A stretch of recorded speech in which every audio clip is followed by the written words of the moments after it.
Hi, and welcome back to Scratch. Today, we're going to make a watermelon salad. If you'd like to support the channel, please like and share this recipe. For this, we'll need one small or half of a medium seedless watermelon, half of a red onion, a third cup of olive oil, a quarter cup of lime juice, a quarter cup of fresh cilantro, a quarter teaspoon of pepper, an eighth teaspoon of salt, and 3 ounces of crumbled feta cheese. We'll start by peeling and finely dicing our red onion, removing the leaves from our cilantro, and roughly chopping it. I'm using leftover red onion from a previous recipe. Then, we'll slice the bottom off of our watermelon and cut it in half. After slicing our watermelon in half, we'll either cut it into bite-sized 1-inch cubes or use a melon baller and ball out bite-sized pieces. I'm going to be using a melon baller. We'll stick our melon baller into the flesh and rotate it 180 degrees, continuing until we've used most of our melon.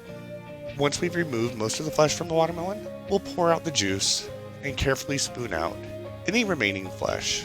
I'm going to set my watermelon rind aside to use later as a serving bowl. After preparing our watermelon, we'll make our lime vinaigrette. We'll mix a third cup of olive oil, a quarter cup of lime juice, a quarter teaspoon of pepper, and an eighth teaspoon of salt in a jar and shake it together until well combined. Then we'll pour this over our watermelon salad, add our 3 ounces of feta cheese, and toss everything together.